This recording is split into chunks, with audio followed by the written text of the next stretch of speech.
찬송가 262장 찬송하겠습니다. 찬송가 262장.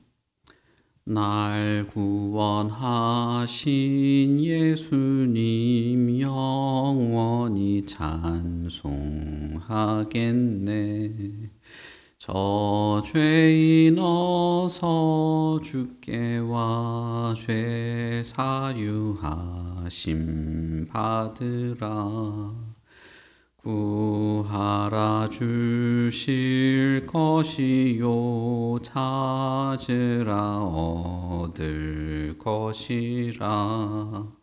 죄 중에 상한 영혼을 주 온전하게 하시네. 주리 죄로 인하여 피 흘려 죽으셨으니 주밖에 없는 사랑을 만 백성 알게 전하세. 주 예수 사랑 못 잊어나 항상 눈물 흘리네. 이 세상 어디 가든지 나 주만 생각합니다. 목마른 자 이 샘매와 영생의 물을 마시라. 내 주를 사랑한데도 늘 맘에 부족하도다.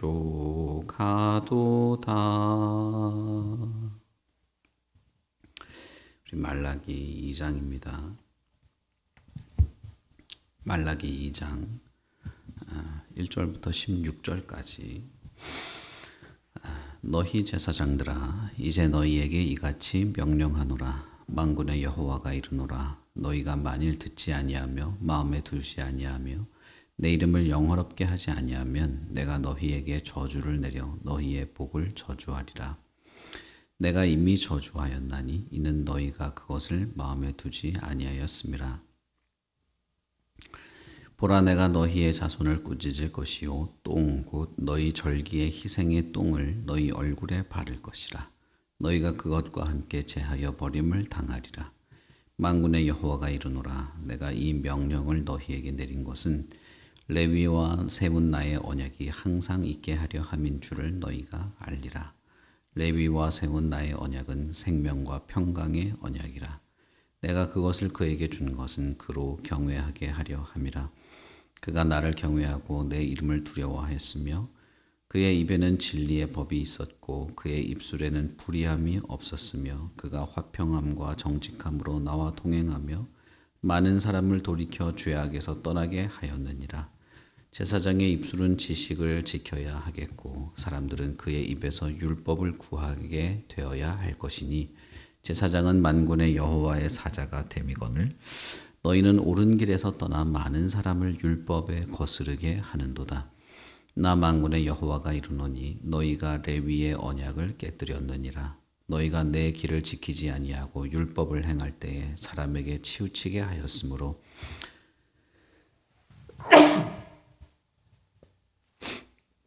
나도 너희로 하여금 모든 백성 앞에서 멸시와 천대를 당하게 하였느니라 하시니라.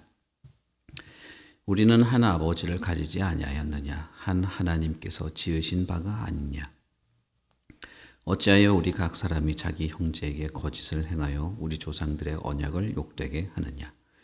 유다는 거짓을 행하였고 이스라엘과 예루살렘 중에서는 가증한 일을 행하였으며 유다는 여호와께 사랑하시는 그 성결을 욕되게 하여 이방신의 딸과 결혼하였으니 이 일을 행하는 사람에게 속한 자는 깨는 자나 응답하는 자는 물론이요 만군의 여호와께 제사를 드리는 자도 여호와께서 야곱의 장막 가운데서 끊어 버리시리라. 너희가 이런 일도 행하니 곧 눈물과 울음과 탄식으로 여호와의 제단을 가리게 하는도다. 그러므로 여호와께서 다시는 너희의 봉헌물을 돌아보지도 아니하시며 그것을 너희 손에서 기꺼이 받지도 아니하시거늘 너희는 이르기를 어찌 됨이니까 하는도다.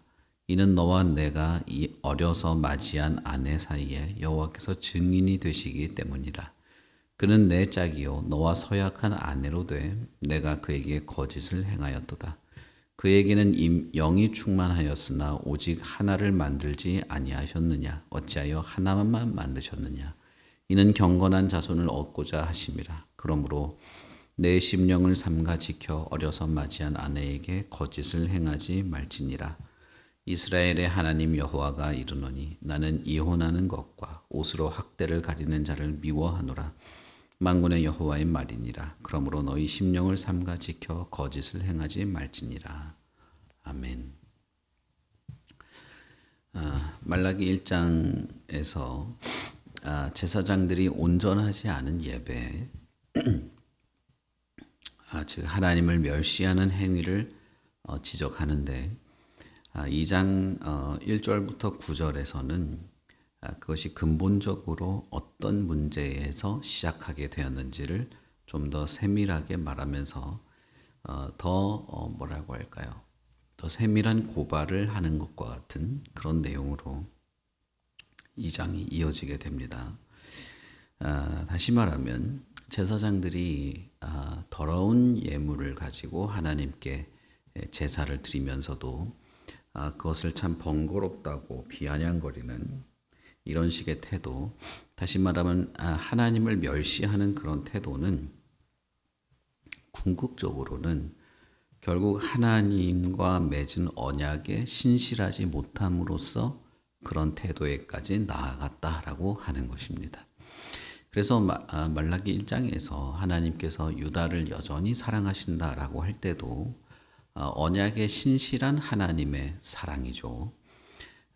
그리고 나서 제사장들이 잘못된 예물을 드리면서도 뻔뻔하게도 자신들의 잘못을 인식하지 못하는 것도, 그런 행위까지 나아가게 된 것도 이 레위인들, 제사장들이 언약에 신실하지 못함으로써 그런 태도에까지 나아가게 된 것으로 우리가 볼 수 있습니다. 그래서 2장 1절부터 9절 사이를 보시면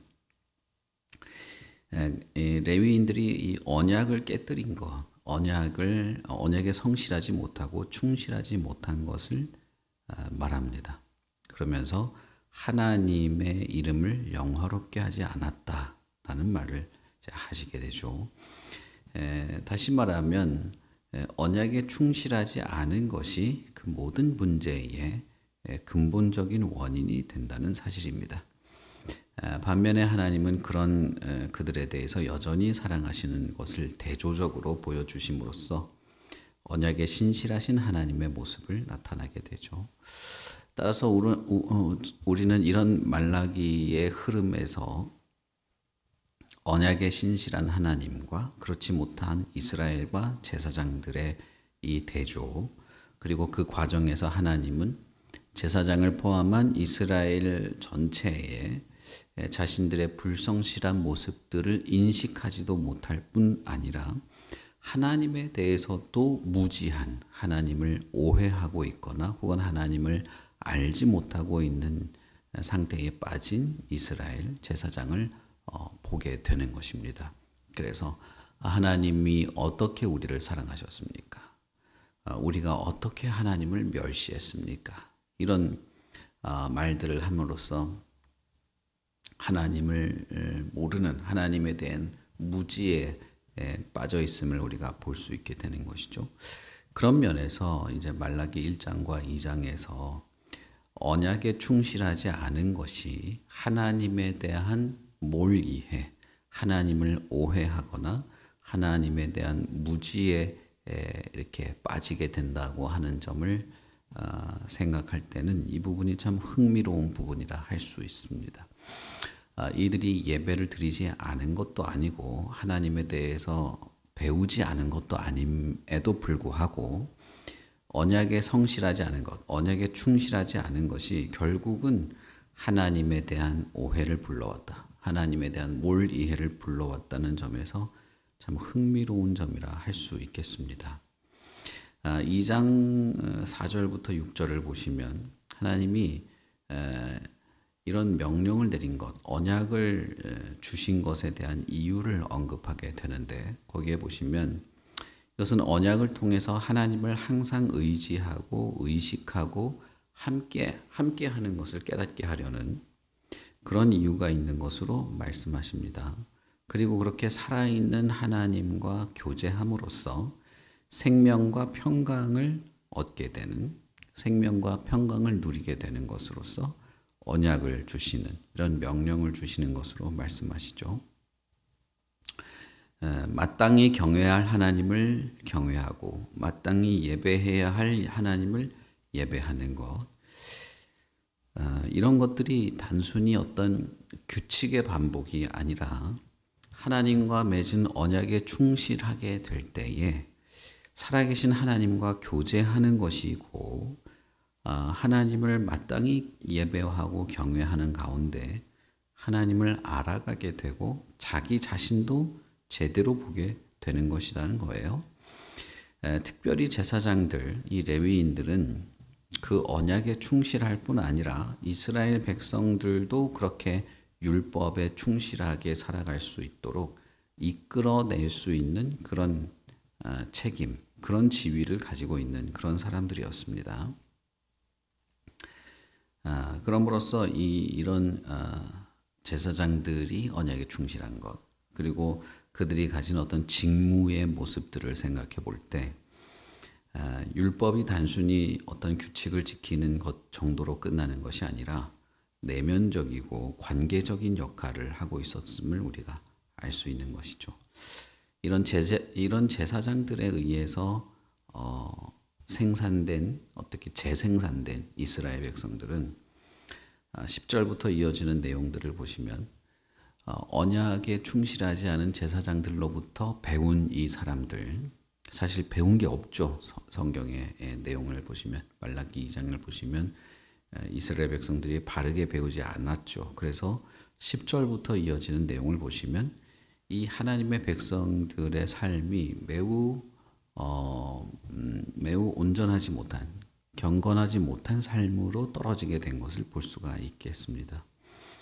바벨론에서 포로로 있다가 다시 돌아온 이 사람들, 성전을 재건하고 성벽을 재건한 이후에 하나님께 예배를 드리면서도 동시에 우상을 숭배하고 그 우상의 신전에서 신탁을 하는, 그런 우상의 신전에서 일하는 여인들과 결혼을 하는 그런 모습들을 하나님이 언급하고 있습니다. 그래서 여기서 보시면 11절에서 보시면 이스라엘과 예루살렘 중에서는 가증한 일을 행했다. 유다는 여호와께서 사랑하시는 그 성교를 욕되게 하며 이방 신의 딸과 결혼하였다. 이렇게 말하고 있죠. 그런데 이런 가증한 결혼을 하기 위해서, 우상의 신전에서 일하는 여인과 결혼하기 위해서 자기 자신의 아내를 버리는, 자기 아내와 이혼하는 일을 했다는 것을 우리가 알 수 있습니다. 그래서 여기서 보시면 13절부터 보시면 여호와께서 너희들의 봉헌물을 다시는 돌아보지 않겠다라고 하면서 어찌하여서 너와 내 아내 사이에 맺은 그 혼인을 그렇게 깰 수 있느냐. 내가 그것을 슬퍼한다. 이렇게 말씀하시죠. 왜냐하면 그 혼인의 증인이 여호와가 되시기 때문에 그 혼인이 깨진 것을 하나님이 슬퍼한다라고 말씀하시는 것이죠. 그러므로 하나님께서 이들의 이 백성들의 이 삶을 지적하실 때 이런 모습들이 다 언약에 충실하지 못한 것, 성실하지 못한 것으로 인해서 나타난 결과로 말하는 것입니다. 특별히 이 혼인 관계를 언급하는 것은 하나님께서 에덴 동산에서부터 아담과 하와를 부부로 살게 할 때 이 혼인을 통해서 하나가 되게 하시는데, 이것이 결국 하나님이 만드신, 하나님이 제정하신 가정의 모습이 이 혼인이라는 것이죠. 그래서 결혼은 인간이 만들어낸 제도가 아니고 하나님께서 하나님께서 시작하신 것이고 하나님께서 이 결혼이라는 제도를 통해서 둘이 하나가 되는 것을 알게 하고 이것은 나아가서 그리스도와 교회가 하나인 것,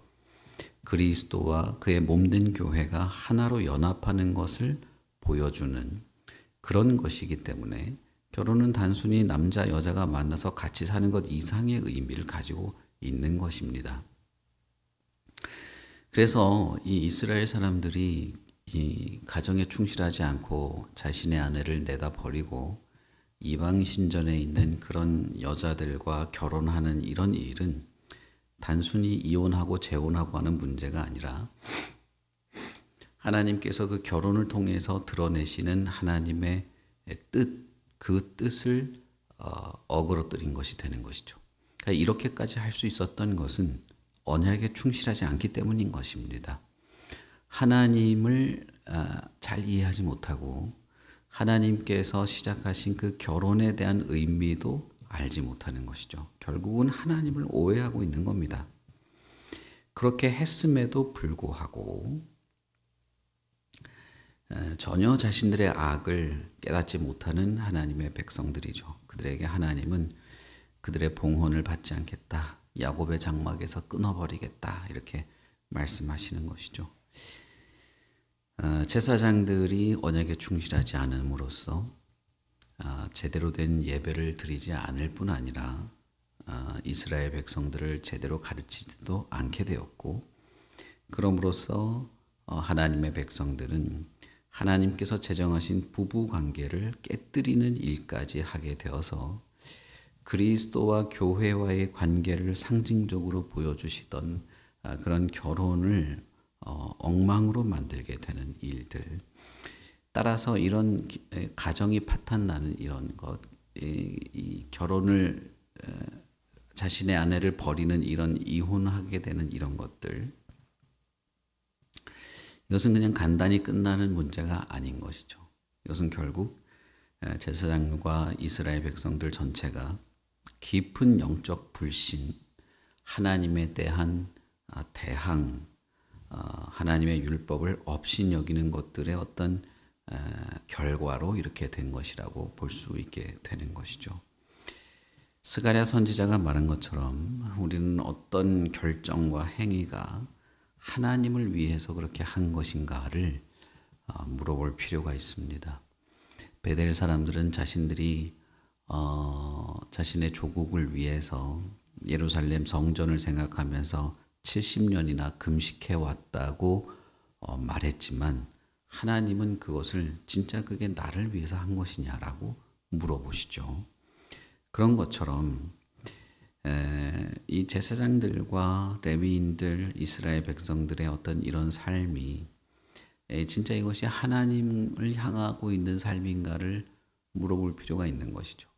그것을 할 수 없었기 때문에 이 사람들은 우리가 어떻게 하나님을 괴롭게 했습니까? 우리가 어떻게 하나님을 멸시했습니까? 하나님이 어떻게 우리를 사랑하셨습니까? 라고 반문하는 것입니다. 어떤 면에서는 양심에 화인 맞은 것이죠. 자신들이 뭘 잘못했는지 혹은 하나님이 어떤 분인지에 대해서 전혀 감지하지 못하는 양심이 마비된 듯한 그런 모습을 보여주는데 이렇게 돼서는 결코 안 되는 것입니다. 하나님은 스가랴 선지자를 통해서 말한 것처럼 저와 여러분에게도 동일하게 물어보실 수 있습니다. 이것이 정말 나를 위한 것이냐? 그런 삶이 나를 향한 삶이라고 할 수 있겠느냐? 마치 적선하듯이 예배하고 마치 적선하듯이 살아가는 그런 삶인 것이죠. 이것은 하나님을 향한 삶이 되지 못합니다. 하나님을 알아가는 삶도 되지 못합니다. 율법을 어겼을 때 혹은 언약에 신실하지 못했을 때 이들이 하나님에 대해서 오해하고 하나님의 마음을 전혀 이해하지 못하게 되었던 것처럼 우리도 그럴 수 있는 것이죠. 우리는 이들이 했던 이 실수와 잘못을 할 필요가 없습니다. 우리는 하나님과 진실한 영적 관계를 통해서 우리의 삶이 하나님을 향한 삶으로 나아가기를 기대해야 할 겁니다. 하나님께서도 우리의 삶에 개입하시고 간섭하셔서 우리의 마음과 생각을 주장하시고 하나님의 거룩한 뜻을 발견하며 살아가도록 우리를 이끌어 가셔야만 하는 것이죠. 이 두 가지가 다 돼야 됩니다.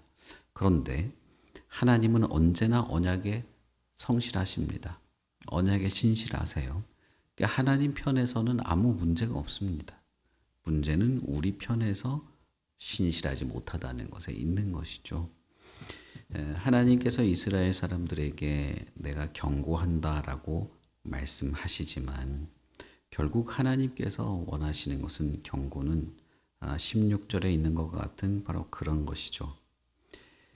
너희의 심령을 삼가 지켜 거짓을 행하지 말아라. 이런 것입니다. 내가 너희를 여전히 사랑하고 있다는 것을 알아라. 그래서 너희들도 언약에 신실하며 나를 사랑해라 라는 것이고, 너희가 예배에 온전하지 못한 것, 언약에 성실하지 못한 것, 그럼으로써 결국 삶도 무너지고 있는 것을 지적하시면서 그렇게 살지 말고 온전한 거룩한 하나님의 백성답게 살아라 라고 하는 것이 이 경고의 목적이 되는 것이죠. 그러므로 하나님은 하나님의 백성들을 교정하고 바르게 이끄시는데 열심을 내시는 하나님입니다. 방치하지 않으신다는 거예요. 그는 이것은 말라기 선지자에게만 그렇게 한 것이 아니라 지금도 저와 여러분에게 그렇게 하실 거라는 것을 우리가 충분히 예상할 수 있죠. 하나님이 여전히 살아계시고 지금도 하나님이시기 때문에 저와 여러분의 삶에 대해서 하나님은 똑같이 그렇게 하십니다. 우리를 온전하고 거룩한 하나님의 백성으로 이끌어내기 위해서 하나님은 우리를 가르치시고 경고하고 깨닫게 하고 책망하고 바른 것을 보게 하시는 그런 하나님의 역사가 있는 것입니다. 그 중에 하나가 우리가 이 말라기서를 지금 읽으면서 우리들 자신을 다시 한번 생각해 보게 되고 하나님에 대해서 생각해 보게 되는 것이죠. 이것을 그냥 스쳐가는 말로 듣고 잠깐의 어떤 생각이나 잠깐 해보면서 고개 끄덕거리는 그런 걸로 끝나는 게 아니고 실제로 우리의 삶이 더 온전해져야 됩니다.